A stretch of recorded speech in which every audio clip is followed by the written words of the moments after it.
우리나라뿐만 아니라 전 세계적으로 코로나 바이러스로 어려움을 겪고 있는 상황에 있다는 것을 아마도 여러분들도 잘 아실 거라 생각이 됩니다.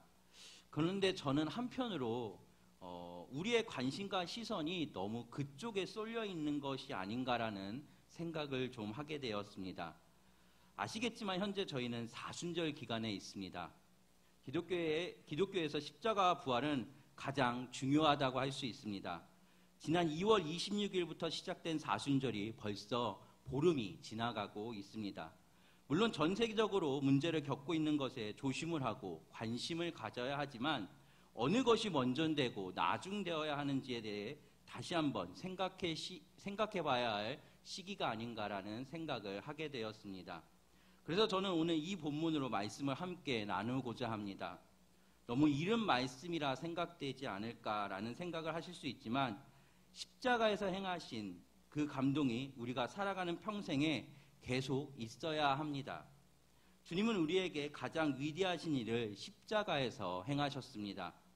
그렇기에 그리스도의 십자가만큼 하나님이 누구이신지 잘 보여주는 것도 없습니다. 십자가에서 그리스도께서 행하신 일과 그리스도를 통해 행하시는 하나님의 일을 보면서 우리는 하나님이 누구이신지를 가장 잘 알 수 있습니다. 그러므로 우리에게 십자가가 낯설다면 우리가 신뢰하고 있는 나머지의 신앙의 경험들도 불안한 것이 됩니다. 저는 오늘 여러분에게 이런 질문을 드려보고자 합니다. 여러분이 십자가를 아는 지식은 지금 여러분으로 하여금 불꽃처럼 살아가기에 충분하십니까? 다시 한번 질문 드려보겠습니다. 여러분이 십자가를 아는 지식은 지금 여러분으로 하여금 불꽃처럼 살아가기에 충분하십니까? 불꽃은 자신을 희생하여 열을 내고 빛을 내어 어둠을 물러가게 합니다. 하나님의 백성들은 불꽃처럼 이 땅을 살아가야 합니다. 우리에게 하나님께서 우리의 창조주시라는 것을 인정하지 아니하는 이 불신의 땅에서 하나님은 우리에게 십자가를 허락해 주셨습니다.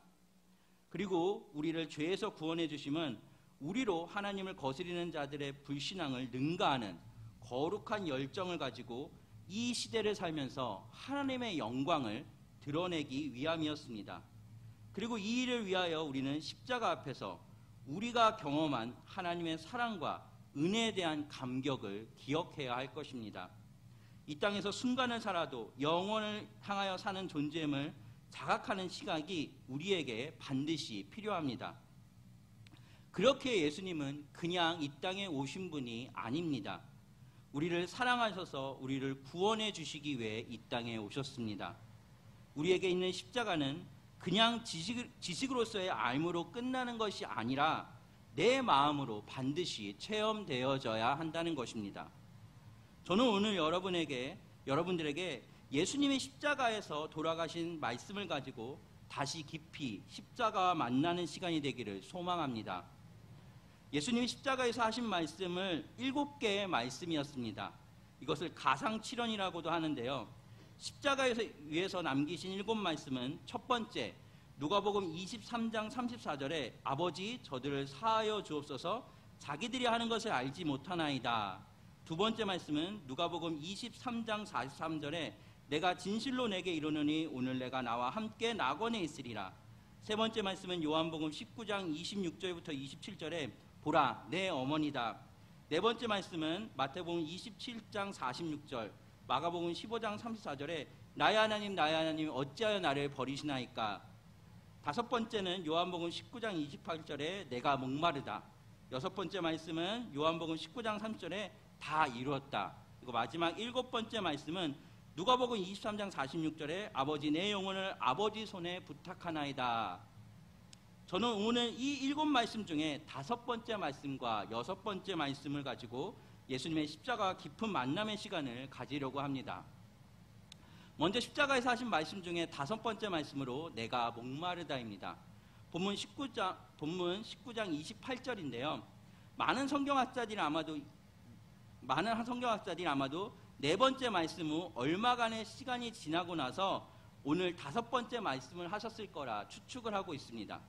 왜냐하면 이 목마름은 십자가에서 물과 피를 흘리고 나서 육체의 지극히 자연스러운 현상 중에 말씀하셨기 때문입니다. 저는 예수님께서 십자가에 달려 죽으시면서 하신 내가 목마르다라고 말씀하신 것을 두 가지로 나누어 살펴보려고 합니다. 첫 번째로는 육신으로 오신 예수님입니다. 예수님이 네 번째 하신 말씀, 나의 하나님 어찌하여 나를 버리시나이까 라는 말씀에서 하나님의 진노를 담당하시고 우리 대신 버림받으신 영혼의 고통을 반영하고 있습니다. 그리고 나서 다섯 번째 말씀은 육체의 고통 속에서 하신 말씀입니다. 예수님께서는 십자가에 못 박히신 채로 오랜 시간 물과 피를 흘리셨습니다. 생리학적으로 많은 출혈은 심한 두통과 극도의 갈증을 동반한다고 합니다. 그렇게 내가 목마르다라는 말씀은 지극히 당연한 것이었습니다. 예수님께서는 하나님의 아들이셨으나 참 사람이기도 하셨습니다. 그분은 특별할 것이 없었습니다. 그런 고통을 당해낼 수 있는 어떠한 특별한 요소도 갖고 있지 않으셨습니다. 그저 그분은 우리와 똑같은 인간의 몸을 입으시고 이 땅에 오셨기 때문입니다. 그런데 우리가 기억해야 하는 것은 지금 십자가에 달려서 별로 들어주는 이 없는 가운데 독백처럼 내가 목마르다라고 말씀하시는 바로 그분이라는 것입니다. 그분은 온 세상을 창조하시고 사람을 지으신 창조주 하나님이셨다는 것입니다. 하늘의 영광과 존귀로 간시셨던 보좌를 버리고 슬프고 천한 세상에 이 땅에 오신 분입니다. 또한 우리에게 생명을 주시려고 당신의 손으로 지으신 진흙과 같은 인간의 몸을 입고 이 땅에 오셨습니다. 하지만 그분에게 이 세상에 선사한 것은 박해와 죽음이었습니다. 사도 바울은 이것을 이렇게 고백합니다. 빌립보서 2장 5절에서부터 8절의 말씀인데요. 너희 안에 이 마음을 품으라. 곧 그리스도 예수의 마음이니 그는 근본 하나님의 본체시나 하나님과 동등됨을 취할 것으로 여기지 아니하시고 오히려 자기를 비워 종의 형체를 가지사 사람들과 같이 되셨고 사람의 모양으로 나타나사 자기를 낮추시고 죽기까지 복종하셨으니 곧 십자가에서 죽으심이라. 아멘. 예수님은 하나님이셨으나 스스로 신의 권능과 성품을 감추시고 오히려 종의 형체를 가져 사람의 모습으로 이 땅에 오신 것입니다. 그렇다면 왜 예수님께서는 자기를 비우시고 그토록 연약한 인간의 몸을 입으셔야 했습니까? 그리스도께서 무엇 때문에 하나님의 영광을 마다하시고 온갖 육신의 연약함에 둘러싸여 육체를 입으시고 낮고 천한 이 땅에 오셨어야만 했을까요? 그것은 결코 주님 자신을 위한 것이 아니었습니다. 우리에게 생명을 주사 구원의 길을 여시기 위함이었습니다. 목마르고 피 흘리며 고통스러워하는 육신을 입으셔야지만 자신의 몸을 대속제물로 드릴 수 있었기 때문입니다. 그러므로 목마르다라고 말씀하시는 십자가 아래서 우리는 우리를 위해 인성을 취하신 주님의 지극히 낮아지심을 보게 됩니다. 하나님 자신에도 창조주이심에도 그 영광과 신적 위엄을 다 감추시고 오히려 죄인의 몸을 입으셔서 인간의 육체의 한계를 스스로 받아들이기를 자원하셨다는 것입니다. 이처럼 주님은 낮아지시고 우리를 위해 우리의 대속제물이 되기 위해 인간의 몸으로 오셨다는 것입니다. 그렇기에 내가 목마르다라고 말씀하신 것은 어쩌면 지극히 당연한 것이었다는 것입니다. 두 번째, 주님은 내가 목마르다고 하신 이유는 말씀의 모든 것을 이루기 위함이었습니다. 예수님께서 내가 목마르다고 하신 말씀은 단지 목마름을 견딜 수 없었기 때문만은 아니었습니다. 19장 28절을 보시면 그 후에 예수께서 모든 일이 이루신 줄 알고 성경을 응하게 하려 하사 이르시되 내가 목마르다 하시니라고 말씀되어져 있습니다. 여기서 우리는 십자가에서 죽어가시는 예수님의 관심을 보게 됩니다. 예수님의 관심은 고통만은 아니었습니다. 한 모금의 그 물도 아니었습니다. 십자가의 잔이 지나고 나면 하나님께서 부활의 영광으로 관 씌워 주실 것을 소망하셨지만 지금은 그것도 예수님의 관심이 아니었습니다. 우리 예수님의 관심은 오직 성경의 예언이 이루어진다는 것이었습니다. 예수님의 오로지 관심사는 성경의 그 예언이 이루어지는 것에 자신이 그 고통을 당하면서도 거기에 초점을 맞으시고 그렇게 이야기하셨다는 것입니다. 예수님께서 이 땅에 오셔서 사람들을 가르치실 때 기록되었을 때라는 말씀을 자주 하신 것도 여기에 이유가 있습니다. 또한 종종 율법 학자들과 변론하실 때 어떻게 성경이 이루어지겠느냐라고 반문하신 것도 바로 이 때문입니다. 주님의 관심은 하늘 보좌를 버린 보상을 세상에서 받으시는 것이 아니었습니다. 주님의 관심은 아버지의 뜻이 하늘에서 이룬 것 같이 땅에서도 이루어지는 것이었습니다. 마태복음은 이 장면을 이렇게 말합니다. 마태복음 23장 33절부터 34절의 말씀인데요. 골고다 즉 해굴의 곳이라는 곳에 쓸개탄 포도주를 예수께 주어 마시게 하려 하였더니 예수께서 맛보시고 마시고자 아니하시더라. 내가 목마르다고 하셨던 예수님께서 신포도주를 거절하셨다는 것은 바로 성경의 그 말씀을 응하게 하시기 위해 바라셨던 예언의 말씀이기 때문에 그렇게 하나님께서는 목마르다라고 말씀하셨다는 것입니다. 그리고 이 예언의 말씀은 시편 69편 19장 20절에 21절에 나오게 되는데요. 주께서 나의 비방과 수치와 능력을 아시나이다. 나의 대적들이 다 주님 앞에 있나이다. 비방이 나의 마음을 상하게 하여 근심이 충만하니 불쌍히 여길 자를 바라나 없고 긍휼히 여길 자를 바라나 찾지 못하였나이다. 그들이 쓸개를 나의 음식물로 주며 목마를 때에는 초를 마시게 하였사오며 라고 말씀하신 이 예언의 말씀을 주님께서 이루시기 위하여 지금 그 고통 중에서도 내가 목마르다라고 말씀하고 있다는 것입니다. 주님께서는 십자가에 죽어가시는 순간에도 분명한 의식 속에서 성경을 기억하고 계셨습니다. 운명하시는 마지막 순간까지도 흐트러지지 아니하시고 하나의 삶을 목표로 향하여 그 영혼을 시선을 고정시키고 온몸으로 고난을 받으시고 계시는 것입니다. 그 목표는 바로 성경에 기록된 아버지의 뜻이 이루어지는 것이었습니다. 자기의 어떠한 부귀도 아니었습니다. 자기의 이런 고통의 해방도 아니었습니다. 오로지 그 하나님의 뜻이 이루어지는 것을 위하여 그 고통 중에서도 그런 말씀을 하시고 계시는 예수님의 모습이라는 것입니다. 이것이 바로 예수님께서 십자가에 목마르다라고 말씀하신 이유였습니다. 그러므로 우리는 십자가에서 들려오는 5번째 유언 앞에서 물을 찾는 하나님의 그 호소 이상을 우리가 느낄 수 있게 됩니다. 성경에 기록된 하나님의 아버지의 뜻이 십자가에서 주님의 목마름을 통해서 온전히 성취되기를 바라신 주님의 순종을 우리가 보게 됩니다. 그래서 우리는 이 유언 앞에 설 때마다 우리의 삶의 관역이 어디를 향하고 있는지, 무엇으로 향하고 있는지를 돌아보지 않을 수가 없게 됩니다. 지금 나의 삶의 관역이 과연 어디를 향하고 있는지, 나의 삶의 목표가 과연 무엇으로 향하여 있는지, 주님은 정말로 하나님의 말씀을 이루기 위해서 그 고통 중에도 그렇게 하나님의 뜻을 이루기 위해서 최선을 다하셨는데, 나의 관심은, 나의 삶의 목표는 지금 어디에 있는지를 우리가 이 말씀을 통해 다시 한번 생각해 보아야 한다는 것입니다. 우리의 마음에는 하나님을 마음에 두기 싫어하는 인간의 사악한 본성이 있습니다. 그리고 그러한 악한 마음은 성경의 진리를 하찮은 것으로 여기는 태도로 나타나게 됩니다. 그리고 이런 사람들은 성경보다 중요한 것은 지금 자신의 처한 상황이라고 얘기를 합니다.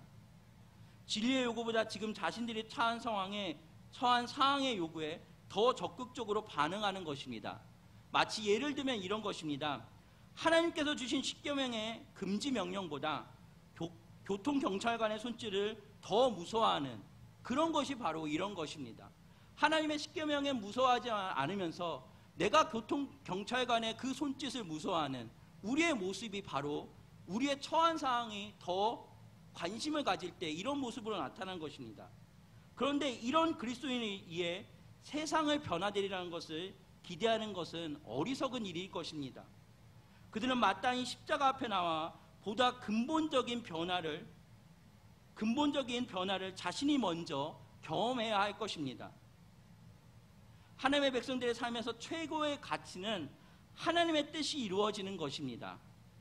그리고 성경 말씀에 대한 순종은 우리가 그러한 가치를 이루어나가는 가장 중요한 방편일 것입니다. 십자가에서 달리신 주님의 5번째 유언에서는 우리는 이러한 진리를 발견하게 되는 것입니다. 우리는 이 5번째 말씀을 통해 하나님의 나라를 이 땅에 이루기 위해 꼭 필요한 사람이 누구인지 보게 됩니다. 십자가로 구속받던 우리가 어떻게 살아야 할지도 깨닫게 됩니다. 우리는 그리스도만을 위해 살도록 특별히 바쳐진 사람들입니다. 그리고 하나님께서 우리를 특별하게 골라 뽑아주신 하나님의 백성입니다. 십자가의 사랑을 깨닫고 주님처럼 살고 싶어하는 사람들은 먼저 십자가에서 우리를 위해 죽으신 주님의 마음을 품어야 합니다. 그러나 세상은 우리가 주님의 마음을 품지 못하도록 가만히 놔두지 않을 것입니다. 우리의 마음을 요동케 하고 우리가 흔들리도록 그렇게 우리를 잡고 무살게 굴고 우리를 흔들어 놓을 것입니다. 그러면 우리는 이때에 우리의 사랑, 시선을 오직 주님께 두어야 한다는 것입니다. 그러므로 우리는 잊지 말아야 합니다. 주님은 이 십자가의 고난을 참고 이겨내셨습니다. 우리도 험한 십자가의 고난을 피하여 세상을 위해 살도록 부르는 모든 유혹을 거절함으로써 주님과 같은 길을 걸어 나가야 할 것입니다. 왜냐하면 우리는 다 그리스도의 것이기 때문입니다. 주님이 우리를 값주고 사셨기 때문에 우리는 주님의 자녀고 주님의 것입니다. 그렇다면 우리가 주님으로 가셨던 그 길, 우리가 그 길을 따라가야 한다는 것입니다. 물론 그 길이 어렵고 힘듭니다. 하지만 그때 주님은 우리와 항상 함께 하신다고 하셨습니다. 그냥 우리를 내버려 두시지 않는다고 하셨습니다. 보혜사 성령님으로 하여금, 돕는 자로 하여금 내가 너희와 항상 함께하리라고 말씀하셨기 때문에 우리는 그 어려움 속에서도 분명하게 하나님을 붙들고 나아가면 주님이 주신 은혜를, 기쁨을, 그리고 주님의 주시는 그 뜨거움을 경험하실 수 있으실 것입니다. 다음으로 예수님의 6번째 십자가에서 하신 말씀으로 본문 19장 30절의 말씀인데요. 19장 30절에 다 이루었다라고 말씀하고 계십니다. 예수님의 말씀을 살펴보려면 사실 이 말씀을 살펴보려면 성경 전체를 봐야 합니다. 우리가 성경을 볼 때 성경은 하나님의 말씀으로 기중하지 않는 부분은 없습니다. 어느 부분은 기중하고 어느 부분은 기중하지 않다, 이런 부분이 없이 하나님의 말씀은 사실 다 귀중하고 다 열심히 봐야 하는 것은 맞습니다. 그럼에도 불구하고 핵심이라고 할 만한 사상을 담고 있다는 측면에서 특별히 더 중요한 구절이 있다면 그것은 바로 신구약 성경의 기초로 할 수 있는 창세기 1장 1절과 성경 말씀 전체 요약이라 할 수 있는 요한복음 3장 16절, 그리고 지금 살펴보고자 하는 요한복음 19장 30절의 말씀일 것입니다. 오늘 본문은 예수님의 6번째 말을 담고 있는 말씀으로 구약 39권의 종착지이자 새 언약의 출발점이라 할 수 있습니다. 이 말씀이 왜 그토록 중요한지 알기에 앞서서 이 선언이 이루어진 곳이 십자가였다는 사실을 우리가 기억해야 합니다. 그것도 운명하시기 바로 직전에 예수님께서 이 말씀을 하셨습니다. 그렇다면 예수님은 죽어가시는 이때에 다 이루었다고 왜 말씀하셨을까요? 예수님의 생애 가운데 놀랍고 자랑스러운 순간이 얼마나 많으셨습니까? 죽은 나사로가 돌아왔을 때, 물고기 2마리와 보리떡 5개로 5,000명을 먹이셨을 때, 오늘의 말씀을 하셨다면 수많은 무리들이 환호성을 치면서 예수님을 높였을 것입니다. 그러나 예수님은 이럴 때 그 말씀을 하시지 않으셨습니다. 다 이루었다는 말씀은 사람들의 조롱과 멸시가 쏟아지던 십자가 위에서 들려왔습니다. 피를 흘리며 비참하게 죽음을 맞이했던 그 십자가에서 예수님은 이 말씀을 하셨다는 것입니다. 그런데 십자가에서 말씀하실 때 그것이 바로 복음의 핵심이었습니다. 예수님은 하나님의 뜻대로 하는 것, 하나님의 섭리로 순종하는 것, 그것을 다 이루시기 위해 많은 사람 앞에서 능력을 행하시던 곳에서 하지 않으시고 그 십자가 앞에서 그렇게 말씀하셨다는 것입니다.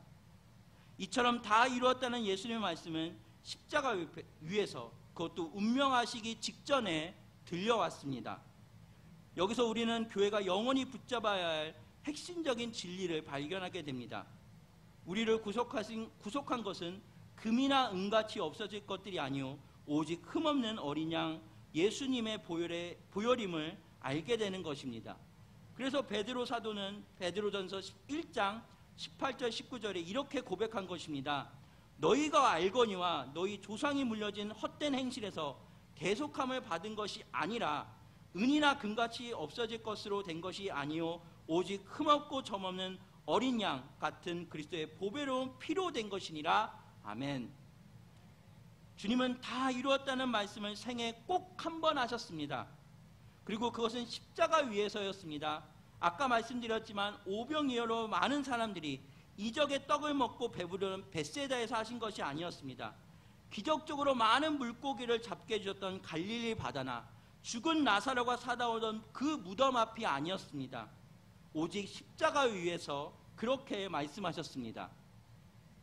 지금도 하나님을 떠나 죄의 심판 안에 있는 세상의 소망은 보리떡이나 물고기나 병고침이 아닙니다. 그들을 구원하시기 위해 필요한 것은 오직 속죄하시는 하나님의 보혈의 피입니다. 주님께서 바로 이 십자가에서 세상 만민을 죄에서 구원하는 일을 다 이루셨습니다. 하나님의 위대한 사랑, 그리스도의 예수의 넘치는 긍휼은 바로 이 십자가 앞에서 나타났던 것입니다. 사도 바울은 이 넘치는 감격을 다음과 같이 말합니다. 로마서 5장 8절에 보시면 우리가 아직 죄인 되었을 때 그리스도께서 우리를 위하여 죽으심으로 하나님께서 우리에 대한 자기의 사랑을 확증하셨느니라. 아멘. 이처럼 십자가는 용서받지 못할 죄인들 뿐만 아니라 이미 죄사함을 받은 그리스도인에게도 생명을 누리는 근원이 됩니다. 그렇습니다. 우리는 십자가를 날마다 묵상하고 거기서의 위로와 고난을 이기는 용기와 사랑으로 힘입어 이 어두운 세상에서 불꽃처럼 살아야 한다는 것입니다. 우리 주님께서는 십자가에서 모든 것을 이루셨습니다. 근데 그 모든 것을 이루실 때 예수님이 당하신 그 고난과 수모 우리가 너무 잘 알고 계시지 않으십니까? 저주와 진노는 당신이 모두 당하시고 은혜와 사랑만이 십자가로부터 강같이 흘러나왔습니다. 우리는 이 은혜의 강에 온 세상에 잠기기를 사모하며 살아가는 사람들이 되어야 한다는 것입니다. 말씀을 정리하겠습니다. 오늘 우리는 예수님께서 십자가에서 하신 5번째 말씀, 내가 목마르다, 6번째 말씀, 다 이루었다를 통해 주님의 놀라우신 섭리와 사랑 그리고 은혜를 조금 더 깨닫게 되었습니다. 처음에 말씀드렸지만 예수님의 십자가의 죽으심과 부활은 그냥 1년 한 번에 돌아오는 연중 행사와 같은 날이 아닙니다. 예수님의 십자가가 없었다면 우리는 살아갈 수가 없는 사람들입니다. 다시 한번 처음 질문드렸던 질문을 드려보려고 합니다. 이제 여러분은 십자가의 은혜를 통해서 이 땅에서 불꽃처럼 살아가시겠습니까? 우리 주님이 그렇게 하셨던 것처럼 우리도 이제 주님의 불꽃처럼 이 땅에서 살아가야 할 것입니다. 그것이 주님의 뜻입니다. 그리고 그것이 은혜 입은 참된 그리스도인의 모습일 것입니다. 십자가는 단지 두 개의 선이 어느 한 지점에서 만나 이루어진 모양이 아닙니다. 십자가는 사랑이요 은혜입니다. 여러분이 마음 안에 이 십자가의 깊은 사랑과 은혜가 가득 넘치기를 간절히 소망하고 원합니다. 온 세상의 어려운 이때에 더더욱 깊이 십자가를 묵상하시고 주님의 사랑에 깊이 들어가시는 우리가 되기를 간절히 소망합니다. 우리의 모든 시선과 관심을 주님께 두시기를 소망합니다. 2020년 사순절 기간을 통해서 십자가에서 죽으심과 부활하신의 그 시간이 여러분의 삶 가운데 은혜가 가득히 넘치는 시간이 되기를 간절히 소망하고 원합니다. 그래야 여러분의 지금 삶의 목표 그리고 여러분이 향하시는 그 방향성이 하나님께로 향하고 십자가를 바라보며 나아가시는 주님의 거룩한 제자가 되며 그리스도인이 되기를 간절히 소망하고 원합니다.